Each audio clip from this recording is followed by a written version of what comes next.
அரசியல்வாதிகளுக்கு நான் சொல்லக்கூடியது, அமைச்சருக்கு நான் சொல்லக்கூடிய ஒன்னே ஒண்ணுதான், எங்கேயோ இருந்துட்டு நீங்க இந்த டிஸ்ட்ரிக்டோட அமைச்சரா இருக்கீங்க, நீங்க என்ன நினைக்கிறீங்கன்னா மக்களுக்கு எல்லாம் எல்லா விஷயம் தெரியாது அப்படிலாம் சொல்லி நினைக்காதீங்க. இன்னைக்கு செல்போன் இன்னைக்கு குழந்தைகிட்ட கூட இருக்கு. நான் பேசுற பேச்சுக்கள் எல்லாமே மக்களிடையே போய் வந்து போய்கிட்டு தான் இருக்கு. அதனால நாம விவரமா இருக்கோம் அப்படின்னு மட்டும் அமைச்சர் அவர்கள் நினைக்க கூடாது. இந்த கோவில் விவகாரத்துல வாக்கு வங்கிய காரணம் காட்டி எங்கிட்ட இருந்து உரிமையை நீங்க பறிக்கணும்னு நினைச்சீங்கன்னா 200% அருப்புக்கோட்டை தொகுதியில உங்களை நாங்க தோக்கடிப்போம். முக்குளத்தூர், அதுல எந்த மாற்று கருத்து கிடையாது. அதை மனசுல வச்சுக்கோங்க. நான் அமைச்சருக்கு சொல்லக்கூடியதுதான், கிட்டத்தட்ட இந்த டிஸ்ட்ரிக்ட்ல 7 லட்சம் தேவமர் ஓட்டு இருக்கு. அதை மனசுல நீங்க வச்சுக்கோங்க.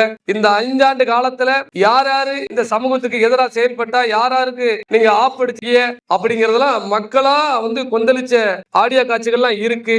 அதெல்லாம் மனசுல நீங்க வச்சுக்கோங்க. தயவு செய்து இனி வர காலமாவது எங்க சமுதாயத்துக்கு எதிரான வேலைகளை அரசியல்வாதிகள் செய்ய வேண்டாம் அப்படின்னு இந்த இடத்துல நான் பதிவு செஞ்சுக்கிறேன். கண்டிப்பான முறையில அருப்புக்கோட்டை தொகுதி மட்டும் இல்ல, விருதுநகர் டிஸ்ட்ரிக்ட்ல ஒட்டுமொத்த முக்குளத்தோரும் எங்களுடைய பிஎம்டி மக்கள் பாதுகாப்பு இயக்கத்தின் மீது முழு நம்பிக்கை வச்சிருக்காங்க. என் மீது முழு நம்பிக்கை வச்சிருக்காங்க. அப்படிங்கிற நான் என்ன சொல்றேனோ அதுக்குதான் இந்த திருப்பு வாக்களிப்பாங்கிறது எல்லாரும் உறுதிமொழியாவே சொல்லியிருக்காங்க. அதனால எந்த காரணத்தை கொண்டு சமரசம் ஆக மாட்டேன்.